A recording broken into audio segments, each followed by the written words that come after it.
Hi అండి అందరికీ welcome to lucky vlogs. ఈరోజు నేనైతే బోట్ నెక్ బ్లౌజు ఎలా ఈజీగా స్టిచ్ చేసుకోవాలనేది ఈ వీడియోలో నేను మీకు క్లియర్గా చూపిస్తాను. నేనైతే కట్ చేసిన తర్వాత మొత్తం గమ్తో అంతా నీట్గా జాయిన్ చేసి పెట్టుకున్నాను. ఇప్పుడు మనము నడుం బెల్ట్ వేసుకోవడం కోసము 1.5 ఇంచుతో నేను 2 పీసులు అయితే కట్ చేసుకొని మధ్యలో జాయిన్ చేసుకున్నాను. ఇప్పుడు మనము పావించి ఖర్చు కోసం కింద వదులుకున్నాం కదా, అదే పావించి ఖర్చును మనము స్టార్టింగ్ నుంచి ఎండింగ్ వరకు పావించి ఖర్చుతోనే మనము స్ట్రైట్గా మనము నడుం బెల్ట్ అనేది స్టిచ్ చేసిన తర్వాత, ఒక స్టిచ్ వేసిన తర్వాత క్లాత్ను మరోవైపుకు తిప్పి పైన ఒక స్టిచ్ వేసుకోవాలి. అలా వేసిన తర్వాత మళ్ళీ మనము జాయిన్ చేసిన పీసును లోపలి వైపుకు తిప్పి పైన అయితే ఒక లూజ్ కుట్ అనేది అయితే వేసుకోవాలి, హెమ్మింగ్ చేసుకోవడం కోసం అన్నట్టు. ఇప్పుడైతే నేను బ్యాక్ సైడ్ టక్స్లు వేస్తున్నాను చూడండి. మనము 1 ఇంచి టక్స్ల కోసం అని వదులుకుంటాం కదా, ఆ 1 ఇంచి ఈ వైపు ఒక 1/2 ఇంచి, ఆ వైపు ఒక 1/2 ఇంచి వచ్చేలా చూసుకొని మనమైతే బ్యాక్ సైడ్ టక్స్ అయితే వేసుకోవాలి. టక్స్ పొడవు వచ్చేసి 4 ఇంచీలు తీసుకుంటే కరెక్ట్గా సరిపోతుంది. రెండు వైపులా సమానంగా వేసుకుంటే నీట్గా ఫినిషింగ్ ఉంటుంది. అలా రావాలి అంటే మనము టేప్ యూజ్ చేయాలి కంపల్సరిగా.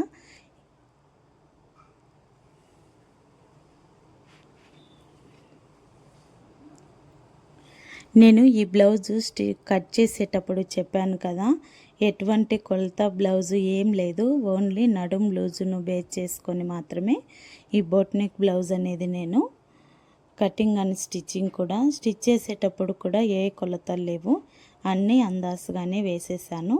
బ్లౌజ్ వేసుకున్న తర్వాత కరెక్ట్గా పర్ఫెక్ట్గా వచ్చిందండి ఫినిషింగ్ అయితే. కానీ వాళ్ళు మన వీడియోకి చూపించటానికి అందరూ కెమెరా ముందు కనిపించారు కదా, అందుకే నేను చూపించలేకపోయాను. చూడండి, ఇప్పుడు బ్యాక్ పార్ట్లో మనము టక్స్లు వేసుకోవడం కోసము మనం నార్మల్ బ్లౌజ్కు ఏ విధంగా అయితే మనము మెయిన్ డాట్ కోసము ఉక్సు కాజా పట్టి దగ్గర నుంచి 2.5 ఇంచీలు తీసుకొని అక్కడి నుంచి మనము డాట్ ఎంత వెడల్పులో వేసుకోవాలనేది మార్క్ చేసుకుంటాం కదా, అలాగే ఈ బోట్ నెక్ బ్లౌజ్ కూడా 2.5 ఇంచీలు నేను ఉక్సు కాజా పట్టి దగ్గర నుంచి తీసుకొని, ఇది చిన్న సైజు బ్లౌజ్ కాబట్టి నేనైతే మెయిన్ డాట్ కోసం అయితే నేను 2 ఇంచీలు తీసుకున్నాను. డాట్ పొడవు వచ్చేసి నేను 4 ఇంచీలు తీసుకున్నానండి. మనము నార్మల్ బ్లౌజ్కి అయితే బ్యాక్ పార్ట్ని కట్ చేసుకున్న తర్వాత ఫ్రంట్ పార్ట్ని కట్ చేసేటప్పుడు 2 ఇంచెస్ అయితే మనము క్రాస్ పట్టి కోసమని బ్యాక్ పార్ట్లో ఫోల్డ్ చేస్తాం కదా, ఈ బోట్ నెక్ బ్లౌజ్కి వచ్చేసి మనము అలా 2 ఇంచీలు తగ్గించాం కాబట్టి అది కూడా మనము టక్స్లోకి యాడ్ చేసుకోవాలి. అప్పుడే షేప్ పర్ఫెక్ట్గా కూర్చుంటుందండి. అలాగే రెండు వైపులా కూడా మనము టేప్ యూజ్ చేసి సెంటర్లో 4 ఇంచీల దగ్గర మార్క్ చేసుకొని మనం తీసుకున్న 2 ఇంచీలని ఒక దగ్గరకు 2 మార్కుల్ని ఒక దగ్గరకు వచ్చేలా చూసుకొని క్రాస్గా మనమైతే ఈ టక్స్లను అనేది స్టిచ్ చేసుకోవాలి. కొత్తగా ఎవరైనా మన ఛానల్ని చూస్తున్నట్లయితే సబ్స్క్రైబ్ చేసుకోండి. వీడియో నచ్చితే ఒక లైక్ చేయండి. వీడియోస్ చూస్తున్నారు కానీ సబ్స్క్రైబ్ చేసుకోవటం లేదు, సబ్స్క్రైబ్ చేసుకోండి. ఈ బోట్ నెక్ బ్లౌజు ఎంత ఈజీగా ఉంటుందంటే చాలా చాలా ఈజీగా ఉంటుంది. అలాగే లుక్ వైజ్గా కూడా మనం వేసుకున్నప్పుడు చాలా సూపర్గా వస్తుంది. చూడండి, ఈ బోట్ నెక్ బ్లౌజుకు మనమైతే రెండు టక్స్లు వేసుకుంటే సరిపోతుంది. నేను సెంటర్లో అయితే వేయడం లేదు. నార్మల్ బ్లౌజ్కి అయితే కనుక మనము ఉక్సు కాజా పట్టి వైపు కూడా ఒకటి వేస్తాం కదా, ఈ బోట్ నెక్ బ్లౌజ్కి అయితే వేసుకోవచ్చు కానీ నేను వేయట్లేదు. మీకు కావాలనుకుంటే అది మీ ఆప్షనల్, మీరు వేసుకోవాలనుకుంటే వేసుకోవచ్చు, వేసుకోకపోయినా కూడా పర్ఫెక్ట్గా వస్తుంది. నేను లాస్ట్లో ఫినిషింగ్ చూపిస్తాను చూడండి ఎంత పర్ఫెక్ట్గా వస్తుందో. సంక దగ్గర డాట్ కూడా 4 ఇంచీలు తీసుకోవాలి. మరి చాలా చిన్న సైజు బ్లౌజ్ అయితే కన్నా 3.5 ఇంచీలు తీసుకున్నా కూడా సరిపోతుంది. మనం ఈ టక్స్లు వేసేటప్పుడు మెయిన్ క్లాత్ లైనింగ్ పీసు 2 దగ్గరకు ఉన్నాయా లేదా అని చూసుకోవాలి. ఒక్కొక్కసారి ఏమవుతుందంటే లైనింగ్ పీస్కి ఒకటి టక్స్ కుట్టు పడిపోతుంది, మెయిన్ క్లాత్కి పడదు. అప్పుడు అంత ఫ్రంట్ పార్ట్లో లూజ్ వచ్చేస్తుంది. అలా లేకుండా 2 సమానంగా కరెక్ట్గా ఉన్నాయా లేదా చెక్ చేసుకోవాలి. ఇప్పుడు మనమైతే 1/2 ఇంచి షోల్డర్ ఖర్చు కోసం వదులుకున్నాం కదా, అదే 1/2 ఇంచిని మనము షోల్డర్ జాయింట్ చేసుకోవాలి. నార్మల్ బ్లౌజ్కి అయితే మనము భుజాలు జారకుండానే మనము నెక్ వైపున కొంచెము కట్ చేసుకుంటాం కదా. ఈ బోట్ నెక్ బ్లౌజ్కి వచ్చేటప్పటికల్లా సంక వైపున మనము భుజాలకి వెళ్ళి కొంచెము ఒక 1/2 ఇంచ్ అంతా కట్ చేసుకుంటే కన్నా బోట్ నెక్ బ్లౌజులకైనా డ్రెస్సులకైనా నీట్గా కరెక్ట్గా షోల్డర్స్ అనేటివి కూర్చుంటాయి. ఇప్పుడైతే నేను నెక్ చుట్టూ నేను థ్రెడ్ పైపింగ్ వేయాలని చెప్పేసి బ్లౌజుకు హ్యాండ్స్కి డిజైన్లో వచ్చిందని చెప్పేసి ఈ కలరు గోల్డ్ కలర్ సరిపోతుందని చెప్పేసి 1.5 ఇంచి ఉండే విధంగా నేనైతే ఒక క్రాస్ పీసుని తీసుకున్నాను. మామూలుగా అయితే ఒకవైపున ఫోల్డ్ చేసి స్టిచ్ చేసి తర్వాత ఈ మెడ పీసుని జాయింట్ చేస్తారు. కానీ నేనైతే అలా ముందు కుట్టు వేసుకోకుండానే నేను తీసుకున్న 1.5 ఇంచి క్రాస్ పీస్ని సెంటర్కు ఫోల్డ్ చేసి నేను ఈ విధంగా 1/2 ఇంచి మనము కుట్టు కోసం వదులుకుంటాం కదా, అదే 1/2 ఇంచిని స్టార్టింగ్ నుంచి ఎండింగ్ వరకు ఈ విధంగా స్టిచ్ చేశాను. ఇప్పుడు మనము రౌండ్లు తిరిగే దగ్గర కరెక్ట్గా నీట్గా రావాలి అంటే ఖచ్చితంగా కట్స్ ఇచ్చుకోవాలి. ఈ కట్స్ ఇచ్చేటప్పుడు బిగినర్స్ అయితే చాలా జాగ్రత్తగా ఇచ్చుకోవాలి. ఎందుకంటే మనము స్టిచ్ చేసిన థ్రెడ్ కట్ అయిందంటే బ్లౌజ్ పాడైపోతుంది. అది చూసుకొని చాలా జాగ్రత్తగా కట్స్ ఇచ్చుకోవాలి. కట్స్ దగ్గర ఇచ్చుకుంటే ఇంకా చాలా నీట్గా వస్తుంది. చూడండి, ఇప్పుడు థ్రెడ్ పైపింగ్ అయితే నేను చాలా సన్న థ్రెడ్ని అయితే తీసుకుంటాను, 0 సైజు థ్రెడ్ను. అది అయితేనే మనకు ఫినిషింగ్ అనేది నీట్గా వస్తుంది. బొటిక్ స్టైల్లో మనకు పైపింగ్ అయితే వస్తుంది. మనము స్టార్టింగ్లో ఏ సైజులో అయితే మనం స్టిచ్ చేసామో ఎండింగ్ వరకు కూడా మనము అది చూసుకుంటూ గమనిస్తూ మనం వేసుకోవాలి. లేదంటే హడావిడిగా వేసినామంటే ఒక చోట సన్నగా ఒక చోట లావుగా అట్లా వస్తే చాలా గలీజ్గా అనిపిస్తుంది. అలా లేకుండా నిదానంగా చూసుకుంటూ మనకు థ్రెడ్ పైపింగ్కి తీసుకున్న క్లాత్కి ఈ బ్లౌజ్ పీస్ క్లాత్ రెండింటి మధ్యలో సెంటర్లో మనము స్టిచ్ వేసామంటే పైపింగ్ అనేది చాలా అంటే చాలా నీట్గా పర్ఫెక్ట్గా వస్తుంది. ట్రై చేయండి. బిగినర్స్ ఎవరైనా కూడా మన ఛానల్ని చూస్తున్నట్లయితే ఏదైనా మీకు డౌట్స్ ఉంటే కనుక కామెంట్ సెక్షన్లో కామెంట్ చేయండి.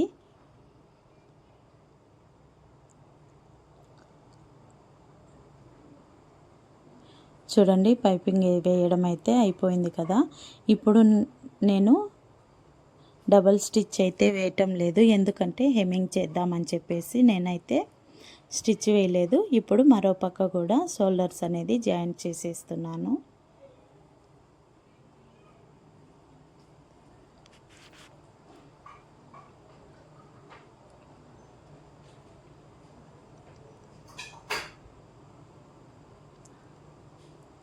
ఇలా వేసిన తర్వాత నేనైతే హ్యాండ్స్ని రెడీ చేసుకుంటున్నాను. చూడండి, నాకైతే ఇక్కడ హ్యాండ్స్కి కొంచెం అంతా అతుకులు పడతాయి, తర్వాత చూపిస్తాను.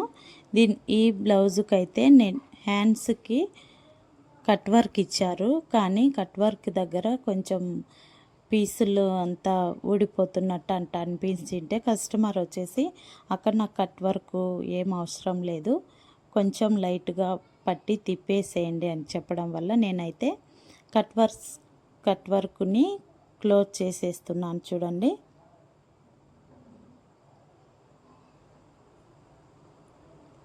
ఇక్కడ కూడా అంతే, పావించి ఖర్చుతో నేనైతే లైనింగ్ పీస్ని జాయిన్ చేస్తున్నాను. మనము హ్యాండ్స్ని జాయిన్ చేసేటప్పుడు లోతులు ఏ వైపుకు ఉన్నాయని చూసుకొని, ఒకటి మనకు మిషన్కు అటువైపుకు ఉండే విధంగా చూసుకుంటే ఒక హ్యాండ్కు మన వైపు లోతు వచ్చే విధంగా చూసుకోవాలి. అట్లా వేసినప్పుడే మనకు రెండు వైపులా ఫ్రంట్ పార్ట్కి అనేది లోతు వస్తుంది. అలా కాకుండా రెండు లోతు తీసినవి మన వైపుకు ఉండే విధంగానే స్టిచ్ చేసినప్పుడు అది ఒక హ్యాండ్కి అయితే ఫ్రంట్ పార్ట్లోకి వస్తుంది, ఒక హ్యాండ్కి అయితే బ్యాక్ సైడ్కి వెళ్ళిపోతుంది. అలా చేయకూడదు. చూడండి, నేనైతే రెండింటిని హ్యాండ్స్ని రెడీ చేసుకున్నాను. ఇప్పుడైతే నేను హ్యాండ్ను జాయిన్ చేసేటప్పుడు అస్సలు లాగకూడదండి. లాగకుండా ఎంత వీలైతే అంత మనము లూజ్గా పెట్టుకొని మనము హ్యాండ్ని అయితే స్టిచ్ చేసుకోవాలి. మనం లాగినట్టు అట్లా చేస్తే కన్నా ఫ్రంట్ పార్ట్లో అంతా ముడతలు వచ్చేసి లాగినట్టుగా అయిపోతుంది. అలా లేకుండా నీట్గా లూజ్గా పట్టుకొని మనము ఫస్ట్ నుంచి లాస్ట్ వరకు స్టిచ్ చేసుకోవాలి.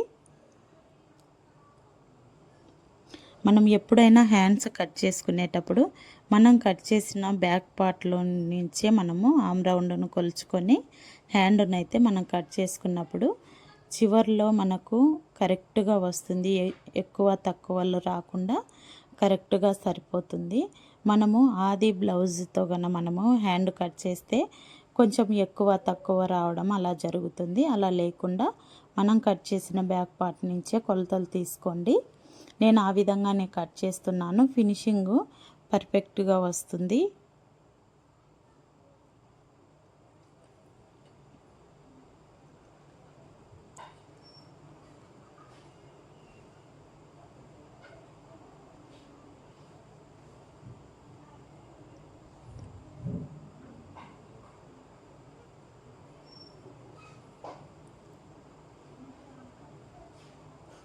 హ్యాండ్స్కి వచ్చేటప్పటికి మనము ఫస్ట్ కొంచెం అటు ఇటుగా వేసుకున్నా కూడా సెకండ్ టైము రెండో కుట్టు వేసేటప్పుడు మొత్తము ఒకటే లెవెల్లో మనము తీసుకున్న హాఫ్ ఇంచ్ ఖర్చుతో అనేది మనము స్టార్టింగ్ నుంచి ఎండింగ్ వరకు కూడా అదే లెంత్లో ఉండే విధంగా చూసుకొని వేసుకోవాలి. లేకపోతే అక్కడక్కడ ఉబ్బెత్తులు లూజ్ వచ్చినట్టు అట్లా అనిపిస్తుంది. చూడండి, నేనైతే రెండు హ్యాండ్స్ని జాయిన్ చేశాను.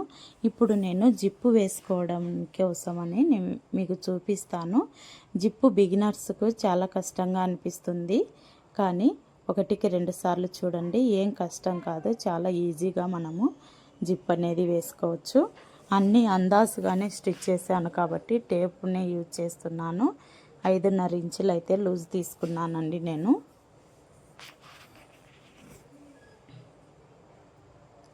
ఫస్ట్ అయితే మనము లాక్ చేసేసుకోవాలి. హ్యాండ్స్ రెండింటిని కూడా లాక్ చేసుకున్న తర్వాతే మనము కింద నుంచి మనము కుట్టు వేసుకుంటే కన్నా చాలా నీట్గా వస్తుంది.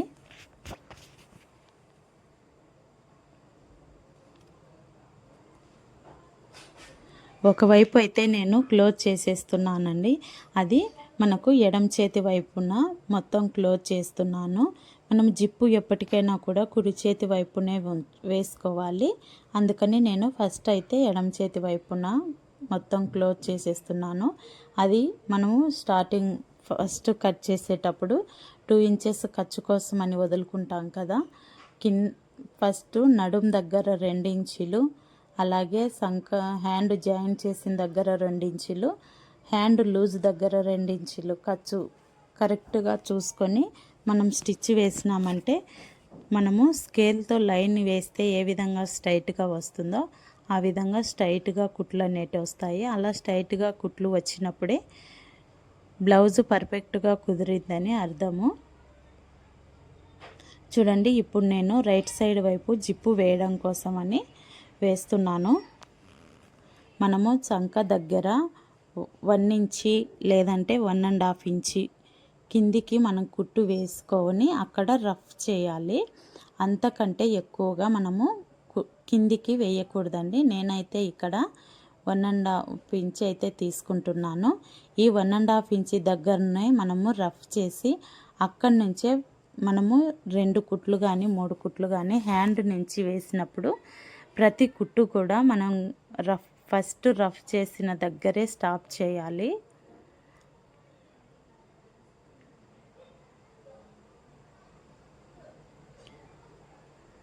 అదే కుట్టంబడి మనము ఒక 2 గీతలంతా పైకి వెళ్ళి అక్కడి నుంచి పాదం ఖర్చుతో బయటకు వచ్చి కుట్టు అనేది వేసుకోవాలి.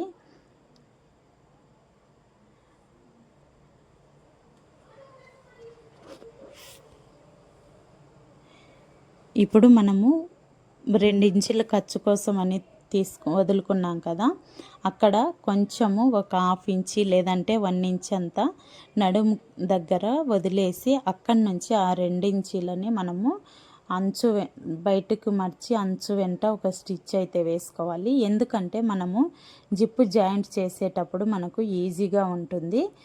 అది కొంచెం ఎక్కువ తక్కువ అలా రాకుండా కరెక్ట్గా వస్తుంది. ఇలా 1 ఇంచి మైన వదులుకొని అక్కడ లాక్ చేసేయకూడదు. ఎందుకంటే మనకు జిప్పు చివర్లో కొంచెము ఫోల్డ్ చేయాలి కాబట్టి అది బయటికి కనిపించకుండా లోపలికి ఉంచేసే విధంగా అని చెప్పేసి 1 ఇంచి మైన ఉంచుకోవాలి. ఇప్పుడు చూడండి, నేనైతే జిప్పుని ఒక 1/2 ఇంచి అంతా లోపలికి మడిచి అక్కడి నుంచి నేను జిప్పును అయితే అటాక్ చేస్తున్నాను. జిప్పు ఎప్పటికైనా లైనింగ్ వైపు ఉండకుండా పైకి మనకు జిప్పు కనిపించే విధంగా మెయిన్ క్లాత్కి వెళ్ళి జిప్పు కనపడే విధంగా మనము స్టిచ్ అయితే వేసుకోవాలి. మనకు జిప్పుకు ఎంత వీలైతే అంత దగ్గరగా మనము జిప్పునైతే అటాక్ చేసుకోవాలి.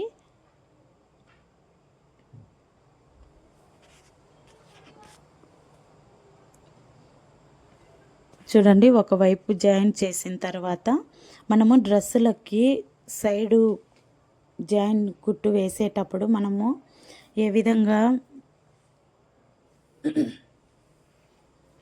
మడిచి అక్కడి నుంచి నీడిల్ దించి మరోవైపుకు తిప్పుకుంటామో అలాగే ఈ జిప్పు కూడా ఒకవైపు స్టిచ్ చేసిన తర్వాత నీడిల్ని దించి మనము క్లాత్ని నీట్గా లూజ్ లేకుండా సర్దుకున్న తర్వాత మరో వైపుకు నాకు తిప్పి అక్కడ కూడా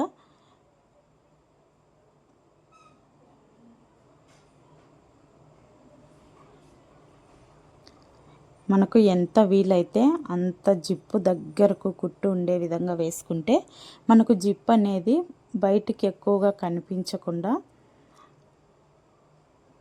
క్లాత్తో కవర్ అయిపోతుంది. అప్పుడు మనకు నీట్గా ఉంటుంది. మన జిప్పు పైన పడకుండా చూసుకోవాలి.